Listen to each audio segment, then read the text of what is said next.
आज हम जिस मूवी को एक्सप्लेन करने जा रहे हैं उसका नाम है AKA, जो कि 28 अप्रैल 2022 को नेटफ्लिक्स पर रिलीज़ हुई है। सो विदाउट वेस्टिंग टाइम चलते हैं मूवी की एक्सप्लेनेशन की तरफ। मूवी के स्टार्ट होते ही हमें एक रेगिस्तान का सीन दिखाया जाता है, जहां कुछ लोग एक आदमी को बंदी बनाकर अपने अड्डे पर ले जा रहे होते हैं। इसके बाद वो उस आदमी को एक पिंजरे में बंद कर देते हैं। इस आदमी का नाम होता है एडम और ये एक सीक्रेट एजेंट है जो अपने एक मिशन को पूरा करने के लिए जानबूझकर वहाँ पर बंदी बनकर आया होता है। इसके बाद वो एक चाकू निकालता है और अपने हाथों पर बंधी रस्सी को काट लेता है। इसके बाद वो वहाँ पर मौजूद हर आतंकवादी को मार देता है। वहाँ पर एक लड़की भी होती है जिसे भी आतंकवादियों ने बंदी बना रखा होता है और एडम का मिशन उस लड़की को मारना ही होता है और इसके बाद वो उस लड़की को भी मार देता है। इसके बाद सीन सेनेटर पर शिफ्ट होता है। सेनेटर उस आदमी को कहते हैं जिसके पास किसी डेमोक्रेटिक पार्टी या कोई भी संगठन के निर्णय लेने की पावर्स होती है। सेनेटर के पास एक आदमी क्रूगर का कॉल आता है और वो सेनेटर को टीवी ऑन करने को बोलता है। जब सेनेटर टीवी ऑन करता है तो वो देखता है कि टीवी में एक बॉम्ब ब्लास्ट की न्यूज़ चल रही होती है और उस बॉम्ब ब्लास्ट का कारण मुख्तार अल तैयब नाम के एक आतंकवादी को बताया जा रहा होता है।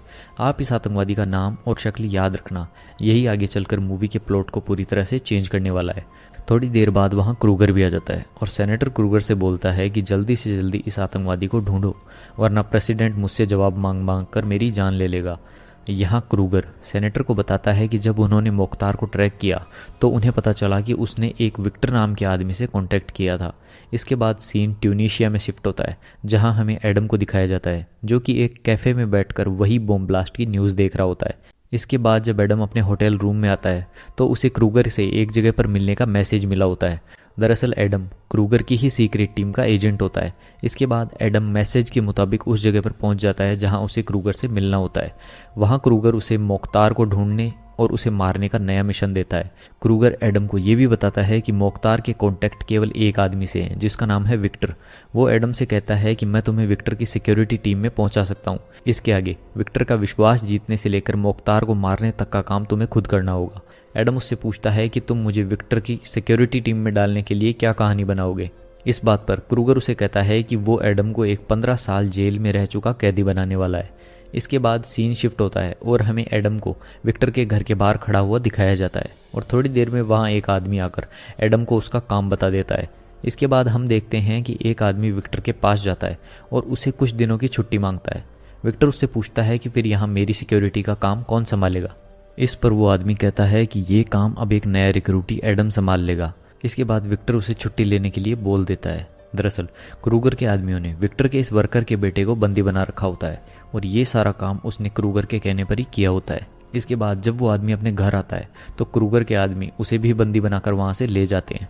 अब हम देखते हैं कि एडम धीरे धीरे विक्टर के लोगों के साथ घुल मिल रहा होता है ताकि वो विक्टर का विश्वास जीत सके। इसी दौरान एक दिन एडम विक्टर के एक खास आदमी पीवी के साथ एक क्लब में जाता है, लेकिन तभी कुछ गली के गुंडे क्लब की सिक्योरिटी से झगड़ने लगते हैं।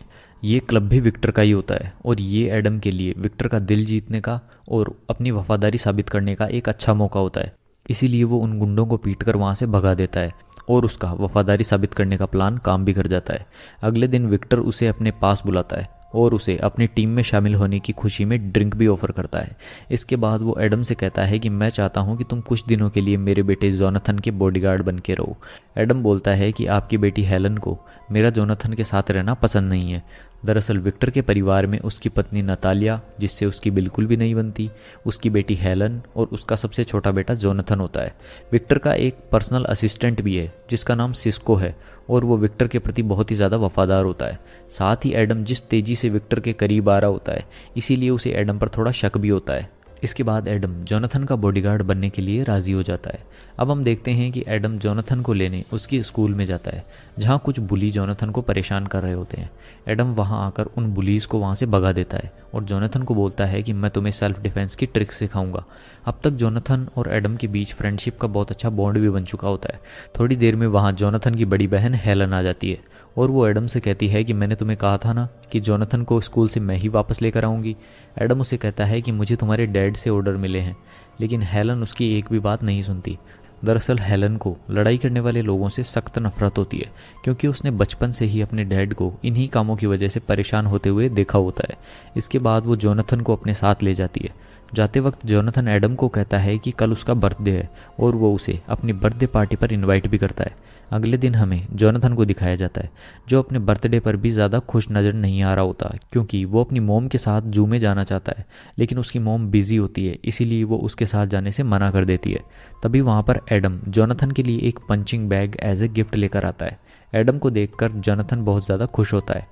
एडम की बड़ी बहन हेलन भी ये सब कुछ देख रही होती है और एडम के प्रति उसकी नफरत भी थोड़ी कम हो जाती है। इसके बाद पीवी वहाँ आता है और एडम को उसके साथ आने को बोलता है। एडम बोलता है कि उसे जोनाथन का ख्याल रखने का काम दिया गया है, तो पीवी उसे बोलता है कि तुम्हारा प्रमोशन हो गया है और अब तुम एक रियल मिशन पर हो। इसके बाद पीवी, एडम और उनके दो साथी एक बैंक को लूटने के लिए जाते हैं।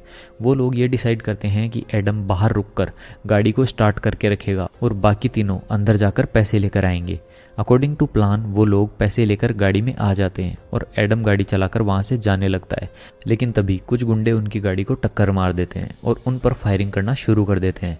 एडम एक एजेंट है, तो उसे शूटिंग की अच्छी खासी प्रैक्टिस होती है, इसीलिए वो एक एक करके उन सारे गुंडों को मार देता है और एक दूसरी गाड़ी चुरा कर उन तीनों के साथ वहाँ से कैसे जैसे करके निकल आता है। विक्टर को जब इस पूरे इंसिडेंट के बारे में पता चलता है तो वो समझ जाता है कि उन्हीं की टीम में कोई गद्दार है, क्योंकि उन गुंडों को उनके पूरे प्लान के बारे में पहले से ही पता होता है। इसके बाद हम देखते हैं कि एडम विक्टर की वाइफ नतालिया के पास आता है और उसे अपने इनाम के पैसे देकर बोलता है कि जल्दी से जल्दी यहाँ से निकल जाओ, विक्टर को ज़्यादा टाइम नहीं लगेगा ये पता करने में कि ये काम तुमने करवाया है।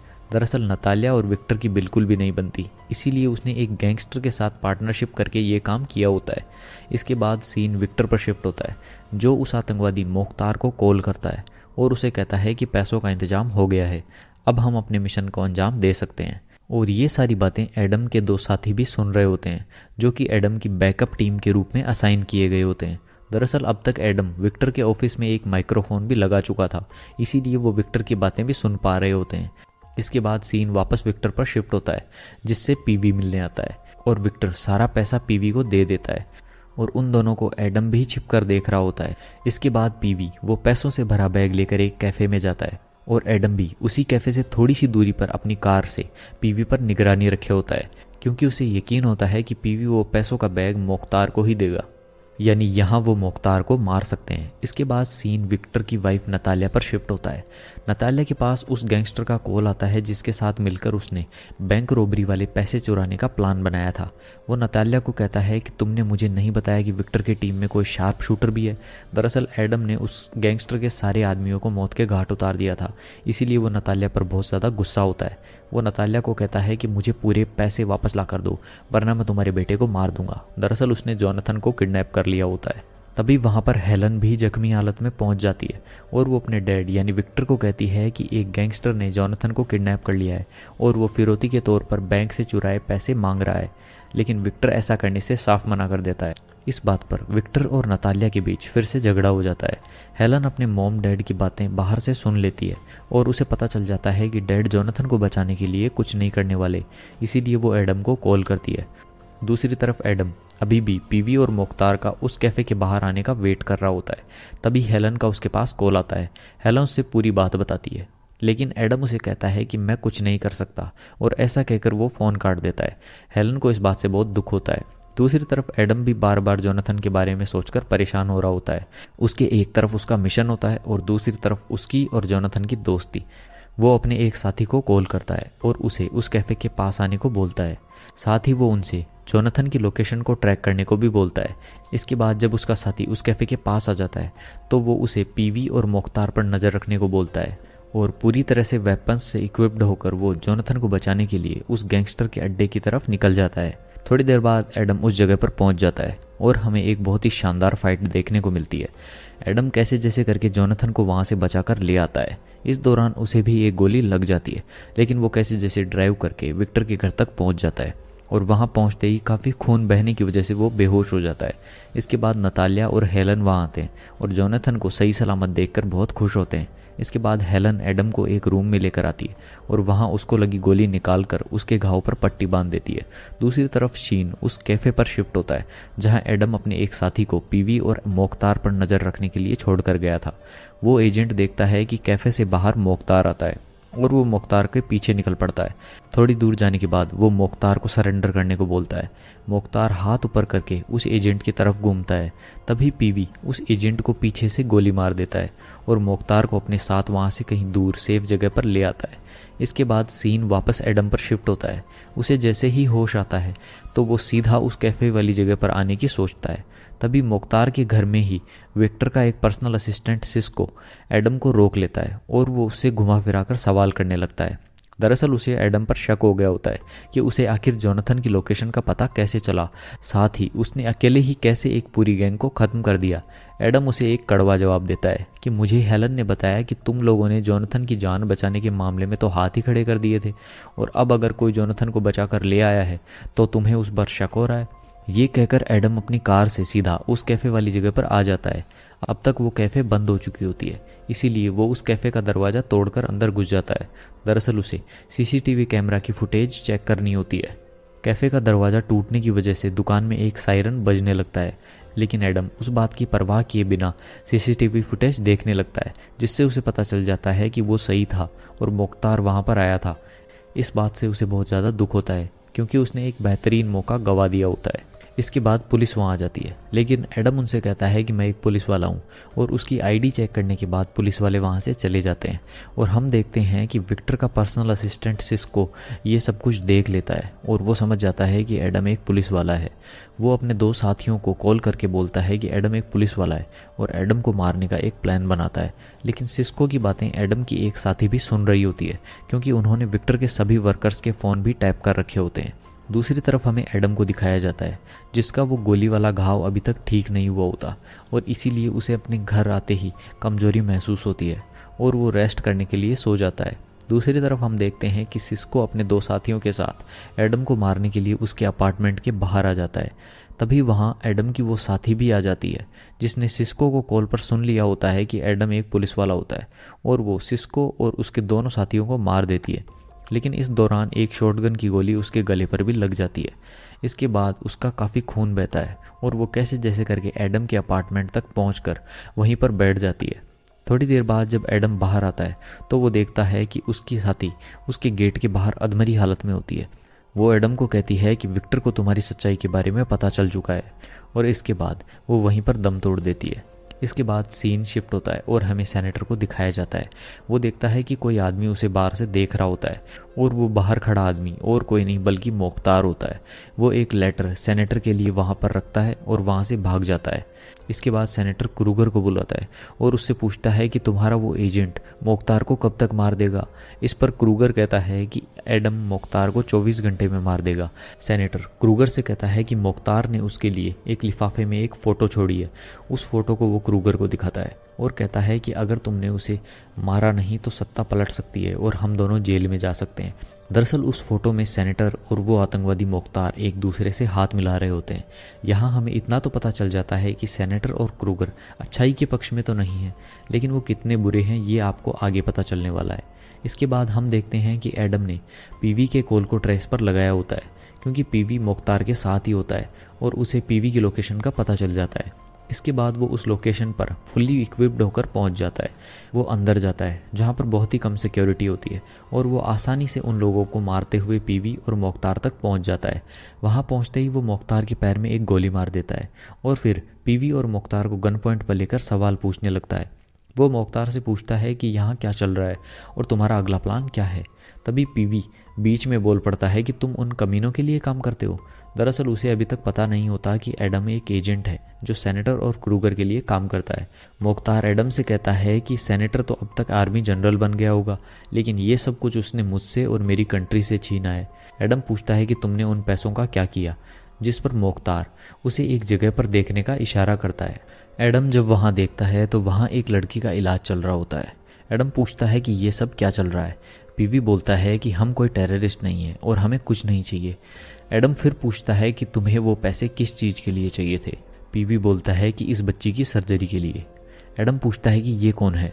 तब मुख्तार उसे बताता है कि ये मेरी बेटी है। इसके बाद वो एडम को पूरी बात बताता है। वो कहता है कि वो साउथ सूडान का रहने वाला है और अपने लोगों के हितों के लिए और उन्हें आज़ादी दिलाने के लिए वो संघर्ष किया करता था। जब साउथ सूडान में गृह युद्ध चल रहा था तो शांति समझौते के लिए उन्होंने फ्रांस से मदद मांगी थी और फ्रांस ने उनकी मदद भी की, लेकिन हम फ्रांस के नेताओं के काले इरादे नहीं जानते थे। उन्होंने हमारी मदद हमारे ब्लैक गोल्ड यानी पेट्रोलियम को हड़पने के लिए की थी। जब मैंने उनका विरोध किया तो उन्होंने मुझे सरकारी राजदूत के नाम पर पेरिस बुलाया और वहाँ मुझे मारने की कोशिश की। उसी अटैक में उन्होंने मुझसे मेरी पत्नी को छीन लिया और मेरी बेटी की ये हालत कर दी और उसी अटैक का जिम्मेदार मुझे ठहराकर एक आतंकवादी घोषित कर दिया। आपको याद हो तो मूवी के स्टार्टिंग पार्ट में मैंने एक बॉम्ब ब्लास्ट का जिक्र किया था, ये उसी बॉम्ब ब्लास्ट की बात कर रहा होता है। यहाँ पूरी मूवी एक नया टर्न ले लेती है। मोख्तार एडम से कहता है कि मुझे बस एक आखिरी बार अपनी बेटी को अलविदा कह लेने दो, उसके बाद तुम जो चाहो वो मेरे साथ कर सकते हो। एडम उसे उसकी बेटी के पास जाने की इजाज़त दे देता है। तभी वहाँ पर कुछ स्पेशल फोर्स वाले आ जाते हैं और वो मोख्तार को मार देते हैं। साथ ही वो एडम और पीवी पर भी गोलियाँ चलाते हैं। एडम उन्हें बोलता है कि वो एक सीक्रेट एजेंट है, लेकिन वो फिर भी उस पर गोलियाँ चलाते नहीं रुकते। दरअसल इस स्पेशल फोर्स को क्रूगर और सेनेटर ने ही भेजा होता है ताकि वो उनके खिलाफ मिले सारे सबूतों को मिटा सके। और एडम भी अब सब कुछ जानता है तो वो भी उनके लिए एक खतरा है, इसीलिए उन्होंने स्पेशल फोर्स को उसे मारने का ऑर्डर भी दे दिया होता है। इसके बाद एडम एक एक करके उस स्पेशल टास्क फोर्स के सभी लोगों को मार देता है। इतनी गोलियां चलने के बावजूद भी मोख्तार की बेटी को कुछ भी नहीं होता। इसके बाद एडम पीवी को मोख्तार की बेटी को लेकर उसके पीछे आने को बोलता है और वो बड़ी ही चालाकी से उन दोनों को वहाँ से बचाकर बाहर ले आता है। इसके बाद पीवी मोख्तार की बेटी को अपने साथ लेकर वहाँ से निकल जाता है। दूसरी तरफ सीन क्रूगर पर शिफ्ट होता है, जो विक्टर के घर आकर वहाँ पर उन सबको मार देता है क्योंकि विक्टर मोख्तार की मदद कर रहा था, यानी उसे भी सेनेटर और क्रूगर के बारे में सब कुछ पता होता है। लेकिन विक्टर की बेटी हेलन और जोनाथन दोनों ही घर से दूर होते हैं, इसीलिए वो दोनों बच जाते हैं। जोनाथन जब अपने घर आता है तो वो अपने मॉम डैड को मरा हुआ देखकर रोने लगता है और इसके बाद चाइल्ड केयर वाले उसे वहाँ से ले जाते हैं। हेलन जब घर आती है तो उसे भी पता चल जाता है कि जोनाथन को चाइल्ड केयर वाले ले गए हैं। वो वहाँ पर कॉल करती है, लेकिन रात काफ़ी होने की वजह से उसकी जोनाथन से बात नहीं हो पाती। इसके बाद हम देखते हैं कि एक आदमी हेलन का पीछा कर रहा होता है और ये आदमी और कोई नहीं बल्कि क्रूगर होता है। वो हेलन को मारने आया होता है। वो हेलन का पीछा करते हुए एक बस में चढ़ जाता है। तभी हम देखते हैं कि हेलन किसी को देखकर खुश होती है और तभी वहाँ एडम जोनाथन को लेकर उसी बस में आ जाता है। इसके बाद हेलन जोनाथन को अपने गले से लगा लेती है और एडम क्रूगर के पास आकर बैठ जाता है। क्रूगर एडम पर चाकू से वार करने की कोशिश करता है, लेकिन एडम क्रूगर से ज़्यादा पावरफुल होता है, इसीलिए वो उसी चाकू से क्रूगर को मारकर उसी बस में गिरा देता है। इसके बाद एडम हेलन और जोनाथन के पास आकर बैठ जाता है। इसके बाद हमें मूवी का एंड सीन दिखाया जाता है जिसमें सेनेटर के पास एक न्यूज़पेपर आता है। उस न्यूज़पेपर में सेनेटर और मोख्तार की हाथ मिलाते हुए एक तस्वीर होती है, यानी अब सेनेटर की सच्चाई के बारे में सभी को पता चल जाएगा। और इसी के साथ ये शानदार कहानी यहीं पर ख़त्म होती है। उम्मीद करता हूँ आपको ये कहानी और मेरी एक्सप्लेनेशन पसंद आई होगी। अगर आपको वीडियो पसंद आई तो आप वीडियो को लाइक करना ना भूलें। Thanks for watching.